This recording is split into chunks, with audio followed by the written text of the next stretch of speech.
प्रश्न उत्तर सत्संग माध्यम से आज एक प्रश्न आया है संगीता कुलकर्णी मुंबई से। उनका प्रश्न है कि महाराज क्या ब्रजवासी होना बड़े भाग्य की बात है और कोई ब्रजवासी का आशीर्वाद मिल जाए क्या जीवन धन्य हो जाए। ब्रजवासियों की मतलब महिमा के बारे में वृंदावन में बहुत तो ये सब वर्णन कथाकार लोग करते हैं, इसमें आपका क्या मत है। श्री राम जय राम जय राम, श्री राम जय राम जय राम। बहुत सुंदर प्रश्न है। देखिए जी, ब्रजवासी होना ही धन्य नहीं है। जो भी भगवान के धाम में जन्म लिए हैं, निवास कर रहे हैं, तो बहुत सारे जो भाग्यशाली माने जाते हैं। अब मैं पहले बता देता, मैं स्वयं जगन्नाथ धाम के निवासी, उड़ीसा हमारा जन्म ही जगन्नाथपुरी में ही हमारा जो है घर भी है। हमारा भाई, हमारे जो है भाभी सब रहते हैं, हमारे परिवार भी वहाँ रहते हैं, घर द्वार सब है। अब प्राय ज्यादा समय में जगन्नाथपुरी में निवास भी किया। इसलिए जो जगन्नाथपुरी में हो, द्वारिका में हो, वृंदावन में हो, अयोध्या में हो, बद्रीनाथ में हो, कोई भगवान के धाम में निवास कर रहे हैं वो भाग्यशाली है। और वो लोग का जो है मृत्यु के बाद जो है मुक्ति हो जाएगा। लेकिन मुक्ति हो जाएगा ये अलग चीज है। मुक्ति तो कोई बहुत बड़ा चीज नहीं है। अगर आप संसार में किसी भी कोना में, किसी जंगल में, पहाड़ में, किसी मलेच्छ देश में भी आप रह रहे हैं, अगर आपका भगवान का नाम जप कर रहे हैं, भगवान का सुंदर स्वरूप का स्मरण कर रहे हैं और कुछ करे न करे केवल नाम जप कर रहे हैं, तो भी मुक्ति तो आपके मुट्ठी में है। क्योंकि ना हमारा जो है भक्त मालों में आज देखा गया, पुराण में देखा गया, जो कि रेगिस्तान से लेकर के मलेच्छ देश, जहां पर दुष्टों का ही निवास है, जहां पर अभक्ष्य भक्षण ही प्रत्येक व्यक्ति का स्वभाव है, वहां पर भी भगवत नाम जप करके एक से एक बड़े बड़े भक्त हुए हैं और लोग का कल्याण हुआ है। इसलिए धाम के में निवास करना अच्छा है। मृत्यु के बाद उनकी मुक्ति, कल्याण हो जाएगा। लेकिन इसका मतलब ये नहीं है कि धाम में निवास करने वाले सब लोग को एक जो है एकदम बहुत बड़ा संत की भक्त या कोई भगवान का स्वरूप मान करके एकदम पूरा उसके शरणागत हो जाए, क्योंकि ना ये ठीक नहीं है। क्योंकि ना वहां पर भी जो है एक से एक दुष्ट, एक से एक पापी, एक से एक दुराचारी, एक से एक लुटेरे वहां भी निवास करते हैं। जिस जगन्नाथपुरी में मैं निवास करता हूं, वहां मैं रहा हूं, सालों साल निवास किया हूं। वहां पर भी मैं देखा आने वाले यात्रियों को किस प्रकार से वहां पर लूटते हैं लोग।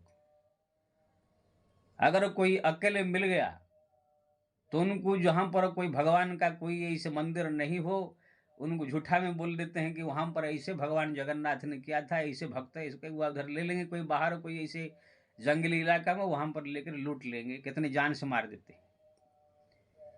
हमारे जो वहाँ के पंडे लोग होते जगन्नाथपुरी में, वो तो एकदम इतने खतरनाक है कि मंदिर में बिना पैसा दिए प्रवेश ही नहीं देते हैं कि कोई छोटा सा हो, बड़ा सा मंदिर हो। साक्षी गोपाल, जो कि एकदम साक्षी गोपाल भक्त का कितने बड़ी महिमा शास्त्र में है और क्या बोलते भक्त माल में है, वहां पर तो बिना पैसा दिए वो लोग को नहीं जाते हैं और मारने लग जाते हैं अगर कोई पैसा नहीं देगा तो वहां पर भी चोर मिलेंगे, डाकू मिलेंगे, गुंडे मिलेंगे, लुटेरे मिलेंगे, ठग मिलेंगे, सब मिलेंगे। इसका मतलब ये नहीं कि सो खाली जगन्नाथपुरी में निवास कर रहा है तो हम जाकर पूरी तरह से उसको जो है शरणागत होकर के उनको अपना जीवन उनको सौंप देवे और उनको भगवान मान के पूजा करे, ये उचित नहीं है। अगर भगवान के धाम में निवास भी कोई कर रहा है, अगर उसी के अंदर रहने वाला कोई निवासी, बहुत धन्यवाद है, लेकिन वो भी भक्ति करने वाला होना चाहिए, संत स्वभाव की होना चाहिए, जो अच्छा गुण उनके पास भी होना चाहिए। अगर भक्ति भजन पूजा पाठ जप तप अच्छा सद्गुण उनके पास है, तो एक तो धाम निवासी है, दूसरे में ये सद्गुण होने के कारण आप उसको जो है प्रणाम कीजिए, उनका आशीर्वाद लीजिए, जो भी उनका जो है धन्यवाद दीजिए। नहीं कि कोई गुंडा हो, बदमाश हो, चोर हो, डाकू हो, एकदम जो है लुटेर हो, बलात्कारी हो, खाली धाम में रह रहा है तो उसको ले जाकर एकदम उसका महिमा का मंडन कर देंगे, तो ये ठीक नहीं है। मैं खुद जगन्नाथपुरी का निवासी हूं, इसलिए बोल रहा। इसी तरह जो है अयोध्या हो, चाहे हरिद्वार हो, चाहे वृंदावन हो, हर एक जगह की ऐसे एक मैं बता रहा हूँ। ब्रज में क्या है, लोग जो है वहां भी सब प्रकार के लोग को मिलेंगे आपको। 84 कोस मैं खुद पैदल घुमा हूँ, आज से नहीं 40 साल पहले से मैं 50 बार वृंदावन जा चुका हूँ। 40 साल पहले मैं जो गया था तो पैदल पैदल गोकुल वृंदावन मरसाना से लेकर राधा कुंड, श्याम कुंड, गोवर्धन सब मैं पैदल घुमा हूँ। लेकिन वहां पर जो लोगों की भाव देखा, वहां सब प्रकार लोग को मिले। ऐसे भी लोग को मिले जो कि अपने घर में लेकर भोजन भी कराया, और ऐसे भी लोग को मिले जो कि मेरे को लूट करके जान से मारने के लिए प्लानिंग बना दिया था। जब मैं पहुंचा गोकुल, वहां पर जो है एक जो है आदमी आया, बोला कि महाराज कहाँ से आए? मैंने कहा जगन्नाथपुरी से, मेरे पास कुछ बैग फैग था, पैसा भी कुछ मेरे पास कुछ था। बोला कि वो जो पहाड़ी के ऊपर जो है आप भगवान कृष्ण ने जो है ऐसे ऐसे लीला किया था, वहां पर लोग आपको दर्शन कर रहा है।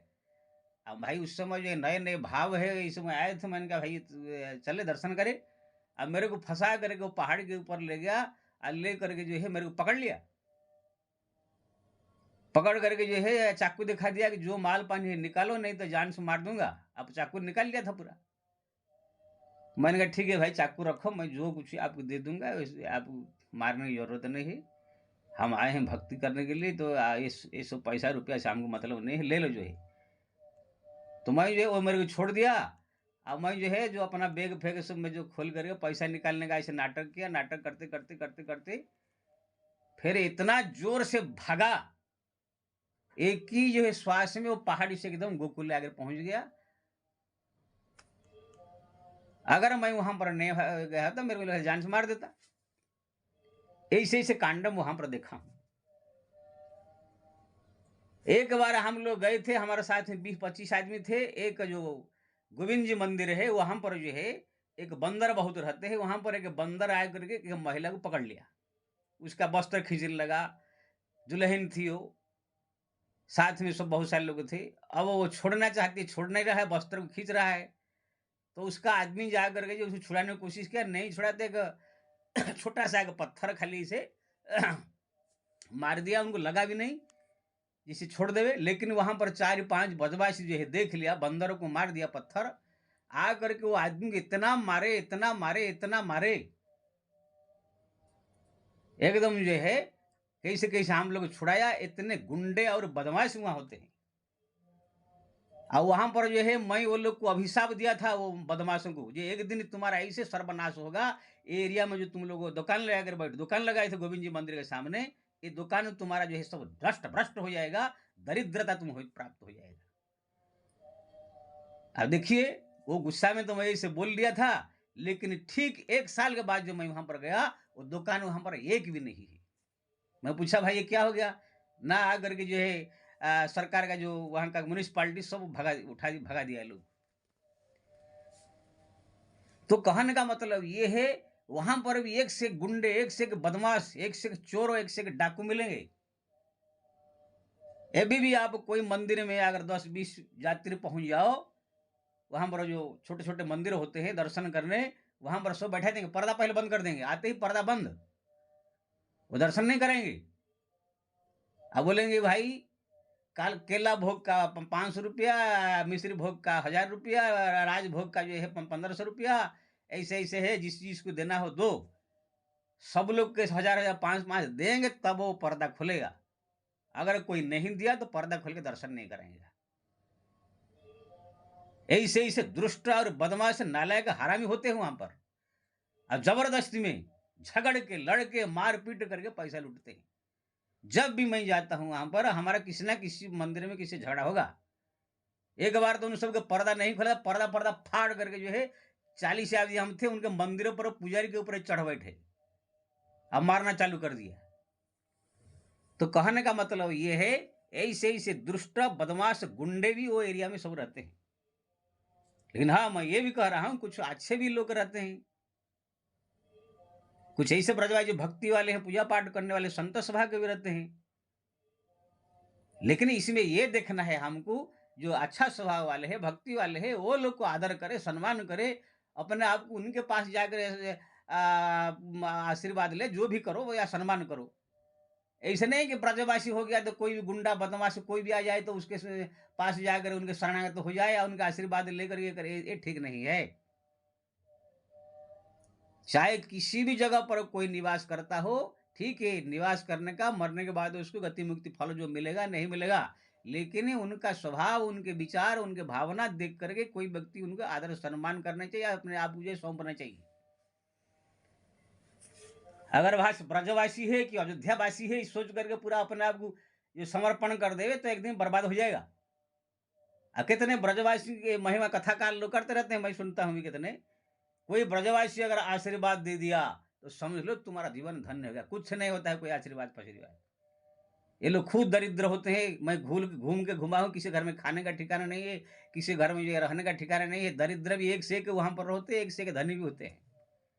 मैं आपको बता दूं, बार बार ये सब बोलना नहीं चाहता हूँ। आज 40 साल पहले मैं वहां पर 50 बार जा चुका हूँ। अभी तक कथा काल लोग कथा प्रवचन करके थोड़ा अन्य क्षेत्र पत्र खोल दिए हैं। नहीं तो वहां जाने के बाद साधु संत को भी भोजन नहीं मिलता था। वहां एक सुदामा कुटी नाम के जो हमारा अयोध्या कोई संत जाकर के वहां पर आश्रम बनाया था, वहां पर ही संत लोग की रहने के ठिकाना था। बाकी कहाँ जाओ तो एक वहां पर दाल रोटी भी न मिले। वहां पर एक एक रुपया के लिए संत लोग तरस जावे। वहां के जो महिलाएं साधु आए नहीं सब है, वो कीर्तन कर रही है जगह जगह, उन सब से मैं मिला। तो वहां पर एक से एक गुप्त रहस्य मेरे को सुनने को मिला। वो लोग से मुख से, ये महाराज क्या करो, यहाँ खाने का ठिकाना नहीं, रहने का ठिकाना नहीं। कितने महिलाएं तो अपने खर्चा पानी निकालने के लिए जो बड़े बड़े मठाधीश महंत से गलत संबंध करके भी वो लोग पैसा कमाना पड़ता है। बड़ी दुर्दशा है वहां के रहने वाले सब महिलाएं जो साधुआइन होती है, और बहुत सारे इस ब्रजवासी। तो कहने का मतलब ये है कि ऐसे नहीं कि वह ब्रजवास कर रहे तो उनको जो कथा काल जितने सब वर्णन कर देते हैं, पूरा आम पब्लिक जो है जाकर उनके शरणागत हो जाए, पूरा बहुत बड़ा एकदम संत, बहुत बड़ा भक्त समझ करके अपन उनको जो है एकदम आदर सम्मान, ऐसे कुछ नहीं है। उसी में भी संत स्वभाव वाला, अच्छा स्वभाव वाला गुण देखना चाहिए। नहीं तो आपको रिक्शा वाले ब्रजवासी होते हैं, आपको बैठा कर ले जाएंगे कहाँ पर, जंगल में लेकर लूट करके मार गए तो मुझे ऐसा सत्य सर्वनाश कर देंगे तुम्हारा। इसलिए वो कौन कहाँ निवास करते हैं, जो जहां निवास करता है उसका महिमा जा होगा, मरने के बाद मुक्ति गति जो होगा वो अलग है। लेकिन ये हम लोग को, मैं सबसे निवेदन करूंगा यात्रियों को, जाने वाले आने जाने वाले, उसी से ज्यादा संपर्क रखो, उसी से ज्यादा प्रेम रखो, उसी के साथ जो संबंध रखो जो संत स्वभाव का हो, भक्ति स्वभाव का हो, जो आपकी पहचान हो, जो आपके सहयोग करे, ईमानदार हो। मैं बता रहा हूँ, हरिद्वार में मैं कितने बार गया हूँ, 4 धाम तो हर साल जाता हूँ। हरिद्वार में जो है एक जो है पति पत्नी गए हैं रूम ढूंढने के लिए, तो एक मुसलमान था, उनका भी रूम था, घर था घर। उनको रोड में देखा है, लोग रूम ढूंढ रहे हैं, बोला कि इधर आए, रूम चाहिए, रूम चाहिए।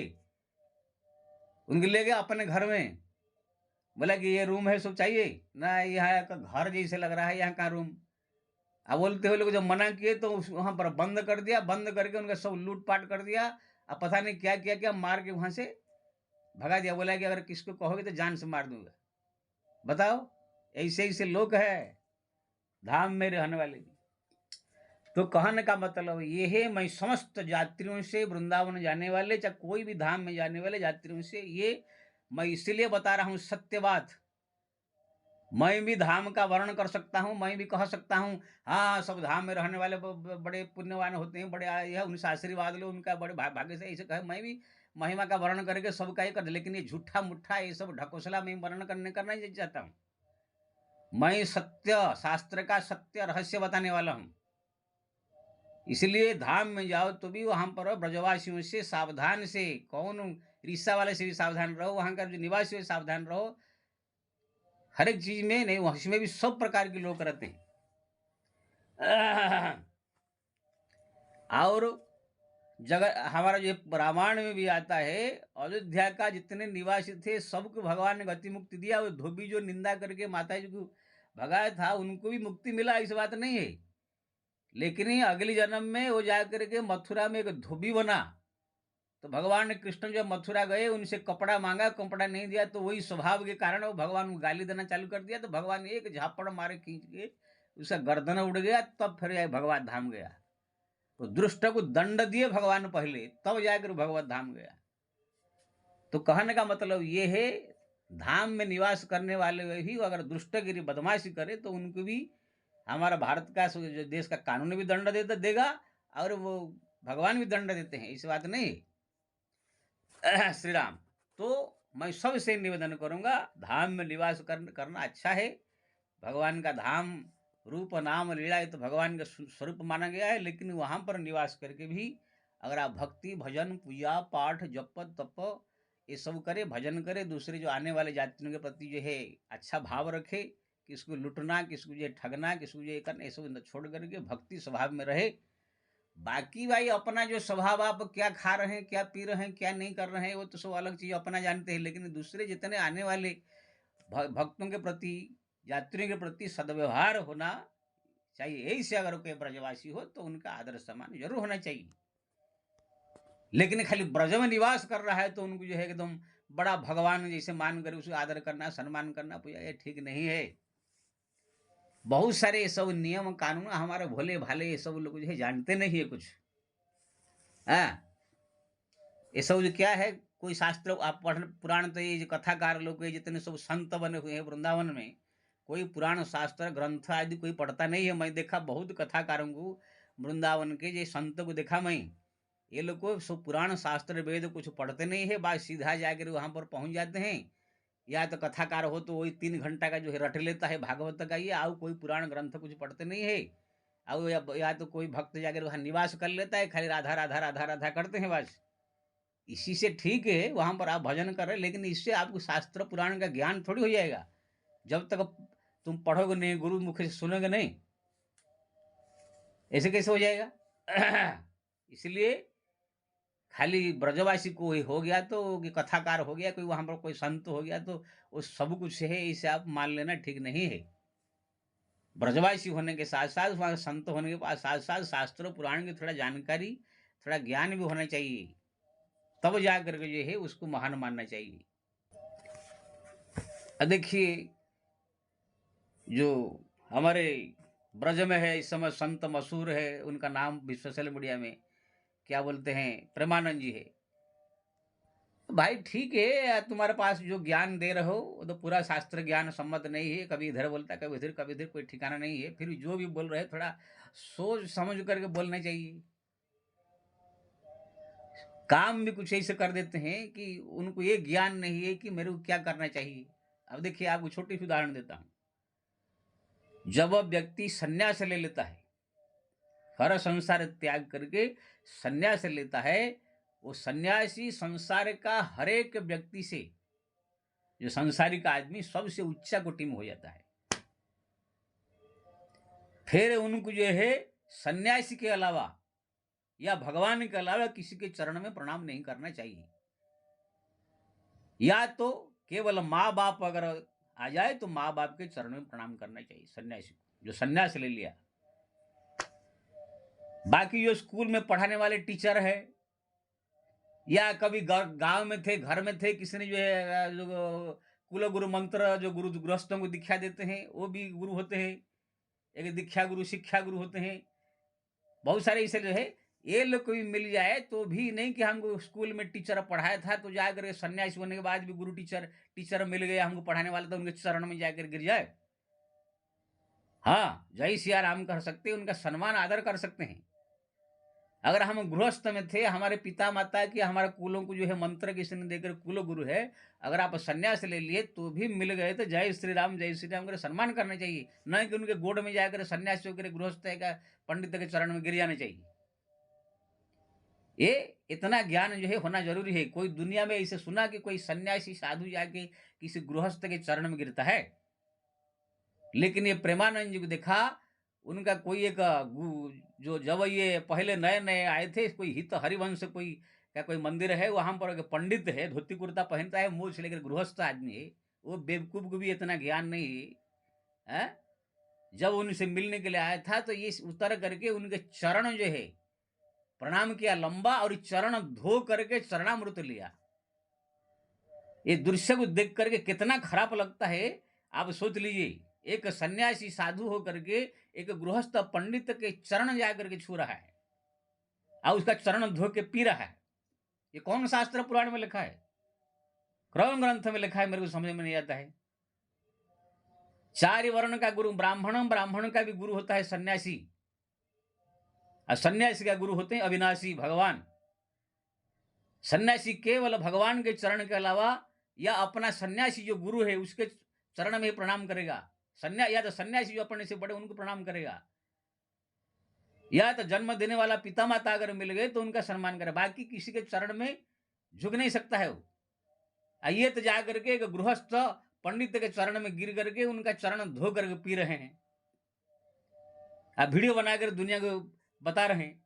उनको इतना भी ज्ञान नहीं है, तुम एक साधु संत सन्यासी है, इतना भावुक मत हो जाएगा कि तुम शास्त्र मर्यादा को सब तोड़ डालो। ये भी एक पत्रकार जो है प्रेमानंद जी के गांव में गया था, कानपुर में कोई उनका गांव है, उनके बड़े भाई है शायद कोई, उनके बड़े भाई से मिला, बोला कि आप बड़े भाई है तो आपके भाई का इतना प्रसिद्ध हो रहा है, आप लोग मिलने कभी जाते हो? तो उनके बड़े भाई खाली एक चीज कहा, मैंने सुना कि जाने की तो बहुत इच्छा है, लेकिन वो क्या है, उनका एक आदत है, यही से देखेंगे मेरे को दूर से आकर चरण में गिर के प्रणाम करने लगेंगे। तो पत्रकार ने कहा उसमें क्या है, आप तो बड़े भाई है ना। बड़े भाई नहीं भाई, अभी मैं उनका बड़े भाई नहीं, वो सन्यासी हो गए हैं, साधु हो गए हैं, संसार त्यागी सन्यासी है। 4 वर्ण का गुरु ब्राह्मण है, ब्राह्मण का गुरु भी सन्यासी होता है। सन्यासी को कभी गृहस्थ के चरण में प्रणाम करना नहीं चाहिए। इससे क्या होगा, दोनों का धर्म नष्ट होगा। छोटा जब बड़े को प्रणाम करता है तो आशीर्वाद मिलता है, बड़ा जब छोटे को प्रणाम करता है तो धर्म की नष्ट हो जाती है। तुली जाति ने भी कहा, शूद्र करई जपत विधि ना बैठे बरासन कहई पुराना, ते विप्रन सन आप पूजा वही वह लोग निज हाथ नसा वही। कलयुग ऐसे आएगा, छोटे छोटे जाति वाले सब प्रवचन करेंगे, ज्ञानी बनेंगे, अब ब्राह्मणों को जो है चरण में झुकाएंगे, और ब्राह्मण का भी सर्वनाश होगा और खुद का ही सर्वनाश, वह लोग निज हाथ नसा वही। जब छोटा जाकर के चरण में प्रणाम करता बड़ों के, तब तो आशीर्वाद मिलता है। बड़ा जब छोटे के चरण में प्रणाम करता है, ये तुरंत धर्म नष्ट हो जाती है। ऐसे ही सन्यासी जो है जब कि गृहस्थ के चरण में जाकर गिरने लगता है तो तुरंत उसका धर्म का नाश हो जाता है। तो उनके भाई ने बड़ा अच्छा, उनको ज्ञान है लगता है, बड़े बुजुर्ग आदमी है, कहा कि मैं जाऊंगा तो मेरा दौड़ कर मेरा चरण छुएंगे। एक सन्यासी आकर के गृहस्थ के चरण में गिरना ये ठीक नहीं है। जब सन्यास कोई ले लेता है फिर उनका भाई बंधु कुटुंब परिवार ये सब कुछ नहीं रहता है, सबसे ऊंचा हो जाता है। लेकिन उनका एक स्वभाव है, जाकर किसी के भी चरण में गिरने लग जाते हैं।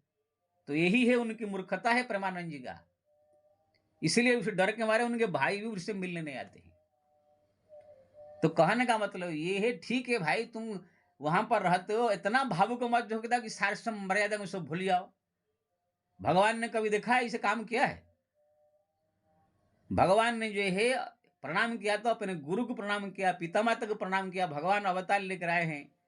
लेकिन नहीं, जब भावुक होकर जाकर अपने से भतीजे को, अपने भाई को, छोटे भाई को प्रणाम कर देंगे। जाकर देखा भगवान राम ने भरत को प्रणाम किया कि जाकर के कोई अपने शत्रुघ्न को प्रणाम किया, कोई छोटे थोड़ी है। ब्राह्मणों को प्रणाम किया, जो उच्चा कोटि की मर्यादा, जो शास्त्र धर्म, जिस धर्म का पालन किया। अब हम सब साधु संत सन्यासी है, गृहस्थ आदमी, चाहे प्रधानमंत्री हो, चाहे राष्ट्रपति हो, चाहे कितना बड़ा कोई आदमी आ जाए। हमारा भी गांव में जहां रहते हैं वहां पर भी कुल गुरु है, जो हमारा गांव के सबको आगे मंत्र है। अब वो हमारा घर में पिता माता सबके मंत्र दिए, इसका मतलब हम जाकर चरण में गिर जाए? अरे ठीक है, मिल गए तो जय श्री राम करे, सम्मान करेंगे। हमारा टीचर लोग भी मिलते पढ़ाए थे, वो लोग मिलते हैं तो जय श्री राम करे, सम्मान करते, आदर करते, बैठा दे, नहीं कि उनके चरण में जाके धोने लग जाए। तो ये सब धर्म का ज्ञान, ये सब मर्यादा का ज्ञान जो है, ये सब ब्रजवासियों को कुछ मालूम नहीं है। ये सब पढ़ते लिखते नहीं, बासी भाई वहां जाए निवास करके खाली राधा राधा राधा करते हैं। उससे ठीक है कर रहे हैं, लेकिन इससे कोई थोड़ी हो जाएगा, कुछ मर्यादा भी रखना चाहिए, कुछ शास्त्र पुराण के ज्ञान भी होना चाहिए। इसलिए मैं जितने ब्रज में जाने वाले भक्तों को भी कहता हूँ, ब्रजमंडल में रहने वाले लोगों को ये भी कहता हूँ, जो शास्त्र पुराण की मर्यादा है उसका पालन करे। ऐसे नहीं कि ब्रजवासी हो गया तो कोई भी संत आकर चरण में प्रणाम करते आशीर्वाद देने लग जाए। ऐसे कितने करते हैं, कितने मूर्ख साधु भी है, और कहाँ जाएंगे तो ब्रजवासी कहकर उनको प्रणाम करने लग जाते हैं, तो ब्रजवासी आशीर्वाद देने लग जाते हैं। अरे एक गृहस्थ संसारिक आदमी, उसको क्या तुम प्रणाम कर रहा है? तो कहने का मतलब ये है, ये सब शास्त्र मर्यादा का पालन करना चाहिए। ये ब्रजवासी हो जाने से कि जगन्नाथपुरी निवासी होने से ठीक है, तुम्हारा मरने के बाद कल्याण होगा नहीं होगा वो भगवान जाने, आप जाने, वो जो शास्त्र कहता है वो होगा। लेकिन ऐसे नहीं कि खाली ब्रजवासी हो जाने से या जगन्नाथपुरी निवासी अयोध्यावासी हो जाने से उसको एकदम भगवान मान के या बहुत बड़ा मान के उनके शरणागत हो जाए, समर्पित हो जाए, ये ठीक नहीं है। उसमें भी संत असंत, अच्छा बुरा दिखना आवश्यक है। जय श्री राम।